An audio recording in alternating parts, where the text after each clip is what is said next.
है फ्रेंड्स, कैसे हैं आप सब। उम्मीद करती हूँ बहुत ही बढ़िया होंगे। तो मैं मेडिकल टर्मिनोलॉजी के थर्ड पार्ट्स के बारे में बात करती हूँ। 2 पार्ट्स ऑलरेडी मैं मेडिकल टर्मिनोलॉजी अपलोड कर चुकी हूँ, उसे भी जाके आप ज़रूर देखिएगा। तो अब थर्ड पार्ट के बारे में बात करती हूँ कि क्या क्या है जो मेडिकल टर्मिनोलॉजी में आते हैं और उसका मतलब क्या होता है, उसका मतलब भी हम समझते चलेंगे। किस लिए यूज़ किया जाता है वो मेडिकल टर्मिनोलॉजी। तो फर्स्ट है हमारा myasthenia gravis, neuromuscular auto immune disease.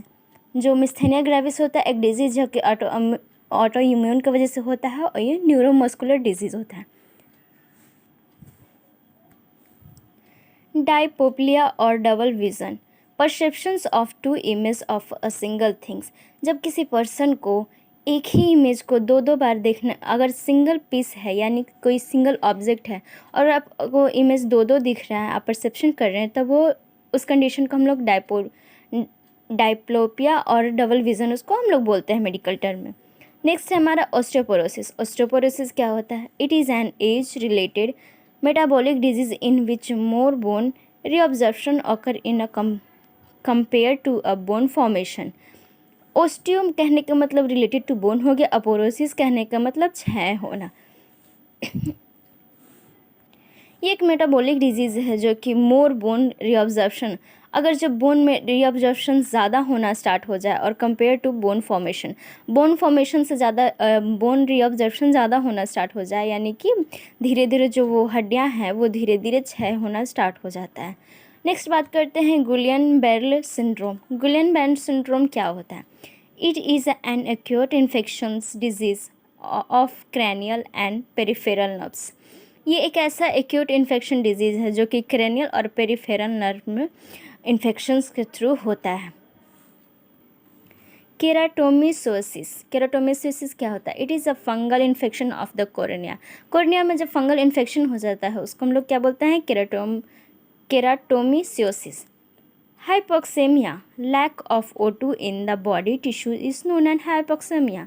हाइपोक्सेमिया कहने का मतलब, हाइपो मतलब लो, एक्सीमिया कहने का मतलब जब लैक ऑफ O2 होने लगता है हमारे बॉडी में, उसको हाइपोक्सेमिया बोलते हैं। कैट एस्ट्रच डिजीज़ क्या होता है? It is a caused by the cat bite और scratches. It is characterized by the regional lymphodopathy and occur of a papal। जब किसी कैट बाइट कर लेता है उसके वजह से स्क्रैचेस हो जाते हैं या फिर कोई एक रीजनल पार्ट में, जैसे लिम्फोडोपैथी और ऑकर इन अ पैपलस, आपको जैसे फोड़ा फोड़ा स्टार्ट होना लगेगा थ्रू द, अगर कैट बाइट कर रहे हैं उसमें, तभी आपको कैट स्क्रैच डिजीज होना स्टार्ट हो जाता है। नेक्स्ट है हमारा माइक्रोसोमिया। माइक्रोसोमिया क्या होता है? अ condition in which the body is abnormally large. अगर नॉर्मल से ज़्यादा एबनॉर्मली लार्ज होना स्टार्ट हो जाए उसको क्या बोलते हैं? माइक्रोसोमिया। माइक्रो जो वर्ड होता है वो लार्ज को डिनोट करता है और माइक्रो जो होता है वो स्मॉल को डिनोट करता है। नेक्स्ट है हमारा होडिकिंस डिजीज़। होडिकिंस डिजीज़ क्या होता है? The malignancy of a lymph node and it is manifested by the appearance of red Sternberg cell in the lymph node. जब कोई मेलिग्नेंसी होता है, मेलिग्नेंसी का कहने का मतलब जो ट्यूमर होता है वो मेलिग्नेंट ट्यूमर होना स्टार्ट हो जाता है कहाँ? लिम्फ नोड में। और आपको मैनिफेस्टेशन साइन सिम्टम देखना अपीयर कैसा रहेगा? Red Sternberg cell. अगर लिम्फ नोड में रेड स्ट्रेमबर्ग सेल अपीयरेंस होना स्टार्ट होता है उस डिजीज़ को हम लोग क्या बोलते हैं? होडिकिंस डिजीज़। नेक्स्ट है हमारा मेटास्टेटिस। मेटास्टेटिस क्या होता है? Spread by cancerous cells from one body part to another.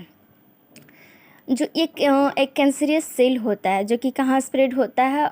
एक बॉडी से दूसरे बॉडी पार्ट्स में स्प्रेड होना स्टार्ट हो जाता है। It may occur through blood circulation, lymphatic system और द सेरेब्रोस्पाइनल फ्लूइड। ये कहाँ कहाँ अकर कर सकता है? ब्लड सर्कुलेशन में, ब्लड के थ्रू हो सकता है, लिम्फेटिक सिस्टम में, सेरेब्रोस्पाइनल फ्लूइड में।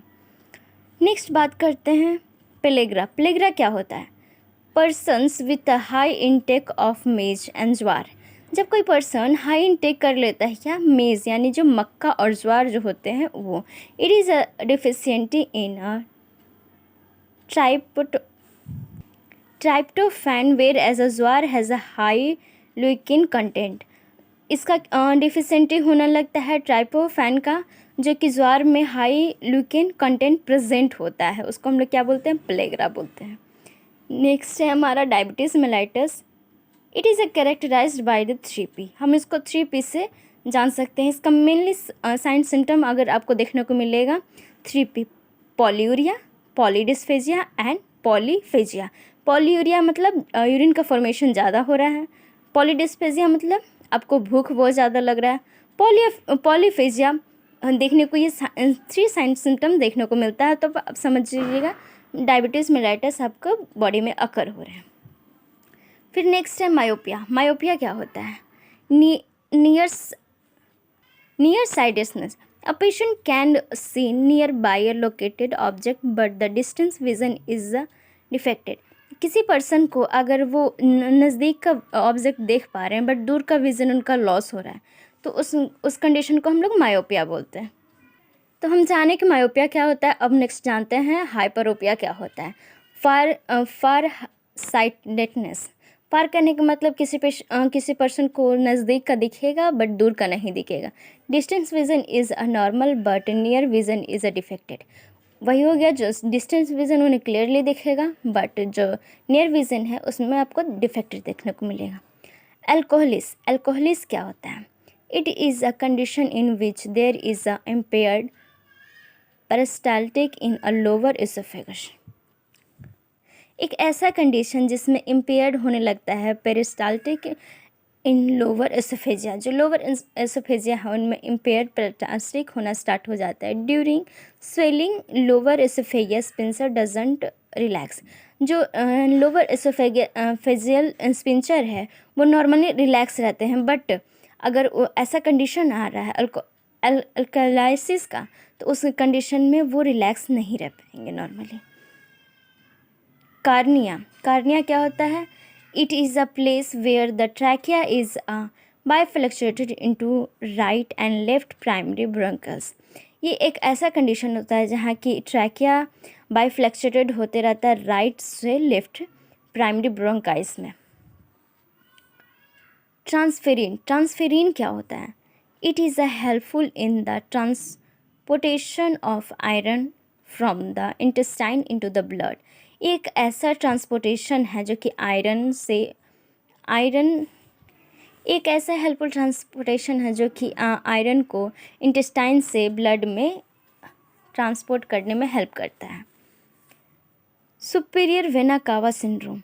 सुपीरियर वेना कावा सिंड्रोम क्या होता है? Any obstruction of the superior vena cava by the tumour और इन लार्ज लिम्फ नोड्स। कोई भी ऑब्स्ट्रक्शन, किसी वजह से अगर ऑब्स्ट्रक्शन हो रहा है सुपीरियर वेना कावा में, ट्यूमर और इनलार्ज लिम्फ नोड्स प्रेजेंट हैं, तो उसको सुपीरियर वेना कावा सिंड्रोम बोलते हैं। आईडीडीएम क्या होता है? Type 1 diabetes mellitus. ये जो टाइप डायबिटीज़ मेलाइटस का 2 टाइप्स होते हैं, उसको फर्स्ट को हम लोग क्या बोलते हैं? आईडीडीएम, जिसको हम नॉर्मली क्या बोलते हैं? Insulin independent diabetes mellitus. तो नेक्स्ट है हमारा NIDDM। Type 2 diabetes mellitus is also known as non insulin dependent diabetes mellitus. तो नेक्स्ट है हमारा परनिकेसियस एनीमिया।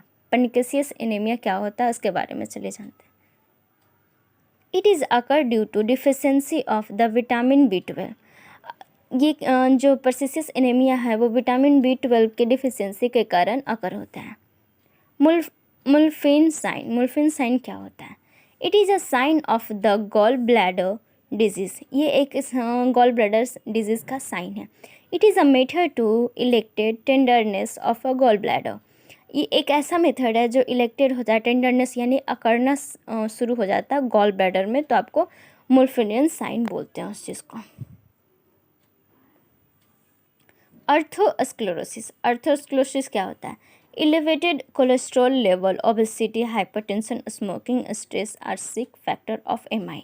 जो हमारे बॉडी में क्या होता है, कोलेस्ट्रॉल लेवल और ओबेसिटी हाई लेवल होना स्टार्ट हो जाता है, हाइपरटेंशन, स्मोकिंग, स्ट्रेस, और एक फैक्टर जो ये स्क्लेरोसिस है वो रिस्क ऑफ फैक्टर क्या होता है? MI, myocardial infection.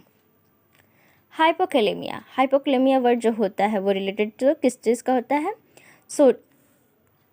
Potassium level. When serum potassium level is less than 3.5 milliequivalent per liter, it is a sign of the decreased GIT motility, confusion, flaccid, paralysis, shallow respiration.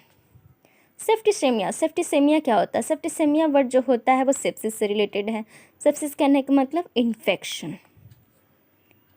It is occur when chemical released in the blood stream to fight on infection triggered inflammation throughout the body. Ulcerative colitis. It is an inflammatory and ulcerative disease of the bowel that causes poor absorption of nutrients. Parkinson disease. Parkinson disease क्या होता है? It is a cause progressive muscles rigidity, tremor and agnosia.